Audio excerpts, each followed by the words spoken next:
very rare because this type of wood is very fragile. Common problem with those daggers, if someone took it apart, and it's just the original patina on the silver. Hello everybody, this is WarStory video blog. I'm Alex and here we are at my Florida studio. I just received this box of item. I already put everything on table before I start filming, so it's kinda unpacking, unboxing, but we're gonna skip the boring part. And now I wanna show you all items one by one you can see on the table.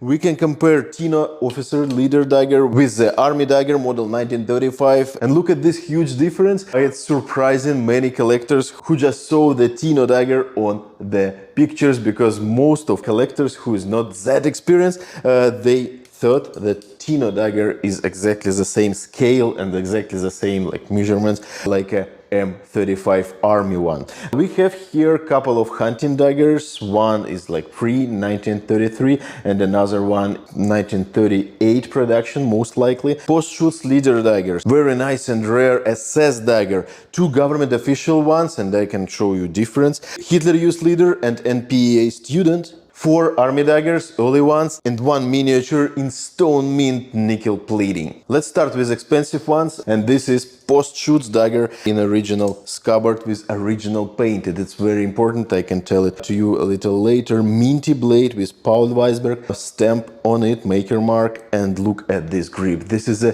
very rare condition when this grip made with the same material like RLB ones, and there are no cracks on this handle, and it's very rare because this type of wood is very fragile. This particular one has stamps DRP on the lower part of the crossguard and 1177 on the another part of the crossguard. There is a number. And scabbard is also in very good condition, and it's very rare when you can see original paint without any huge scratches and dots. And the scabbard chain could beat the paint on the scabbard badly, but here is nice condition, and you see it's looks like unissued. Very special clip here we can see, nickel plated, and everything is in factory assemblance, which is really good. Another dagger is a Tino Officer 1, and this one is also in really good condition, and look at the stamped number on the ricasso. This is 1699 and this is early number stamped one. Minty blade, minty handle, original bluing on the scabbard, and it's very important part of this dagger because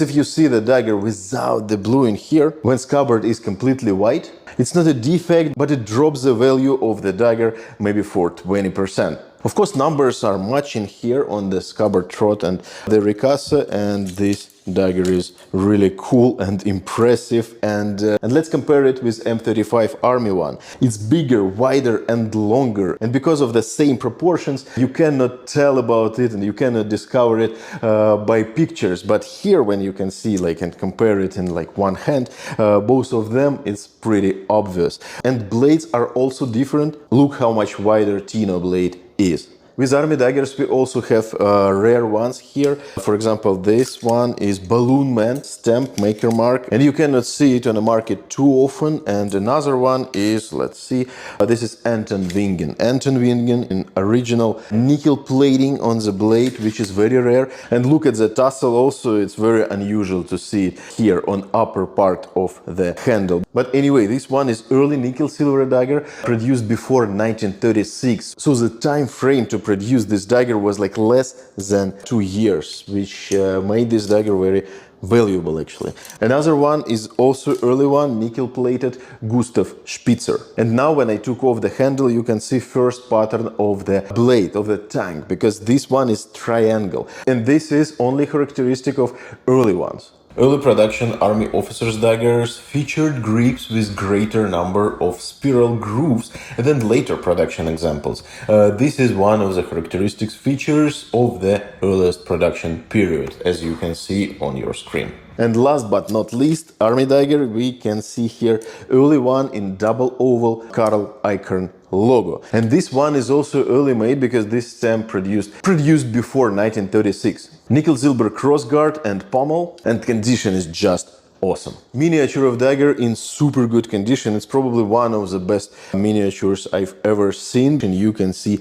silver plating on scabbard, on handle, on crossguard, and here on the pommel, and minty blade. We can see here there is no Alcosa maker mark, but we can see there is an etching on the blade, which is more valuable than just regular logo on the Ricasa. And I think this is just a deluxe version of the miniature. Another dagger is NPA Student. There are no any swastikas on it, but it's very expensive and very interesting dagger for advanced collections, because usually people buy cheaper items like Wehrmacht daggers, Luftwaffe, Army and Kriegsmarine, some SA, sometimes SS daggers, and SKK and others. But this one is a little higher grade, means the same probably stage like Tino and Postschutz. This is minty NPA student dagger with minty blade and with original scabbard, with original paint on it, because it's also very important. Most of them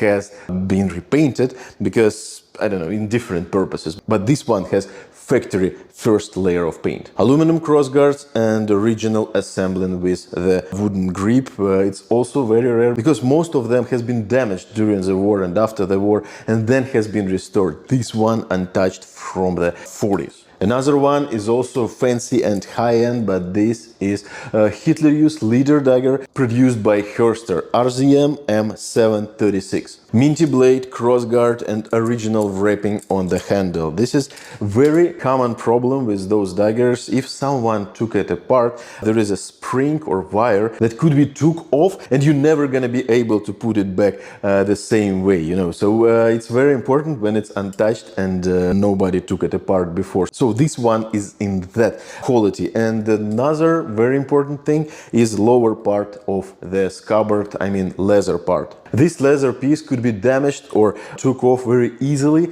on other daggers, and you can see on the market a lot of daggers with the replacement leather. It's okay, it's fine, but it should be with a lower price, you know. For example, if this one costs like 9,000 or 9,500, if the leather has been replaced, it should be around 6,000. So this kind of restoration affects the value of the dagger for 30, maybe 40%. I like this one because it's original, has never been apart, and this one is like premium selection. I really like it. Two government officials we can see here, and both of them has the same model, but maker marks are different. This one is a little more expensive. This is Carl Icahn one, which is not that common than Alcoso. It also has minty blade and silver plating, and here I like original assembling of the handle. Sometimes you can see weird restorations if the blade has been like cleaned or too rusty. Be aware that there is a significant amount of fraud surrounding these daggers. It's not always about reproduction blades. Original army officers' dagger blades are sometimes adapted and fitted to government official or diplomatic daggers. Although the blades appear nearly identical, the original government officials and diplomatic blades have a slightly curved tang designed for their grips. Always inspect the blade carefully before purchasing. Alcoso one worn a little more than Carl Icahn, but in complete here we can see original tassel. And this portopee is very similar compared to Army dagger one, but if we compare it on the table, you can see that Army dagger tassel is a little bigger than government official one, and this is significant difference, and this tassel cost maybe like 10 times more than just regular army one. And also nice condition, nickel silver handle parts, and the most important is originality of the crossguard and the scabbard, because scabbard are very similar to army one also, but oak leaf bands has difference.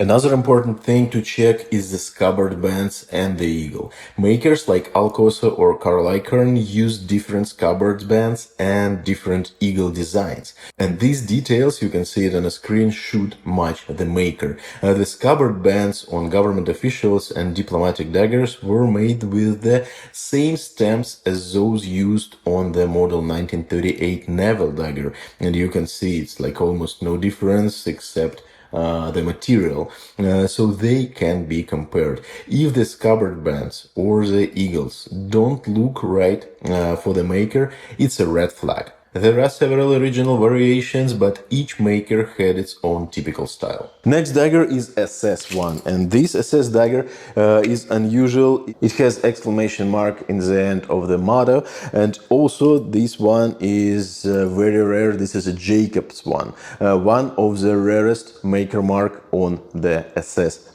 daggers. And this SS M33 came without any stamps here on the crossguard and with original bluing on the scabbard and original grip here we can see without any cracks and everything. So this is kind of phenomenal condition for just Jacob's dagger. It's not just a rare, it's an insanely good condition. I filmed video about SS daggers in my Russian speaking channel, but I probably gonna do it again in English. If you want this video with comparing types of the SS daggers, let me know in comment section. I would love to do that. And two more daggers we can see here. This one is minty Karl Eichhorn. This is official dagger of the German Third Reich Hunting Association, and this one is in original nickel plating, and this one is also in minty condition and in full complete. Edged blade with hunting motif, and the back side on the ricasso we can see here the Eichhorn maker mark, and look at those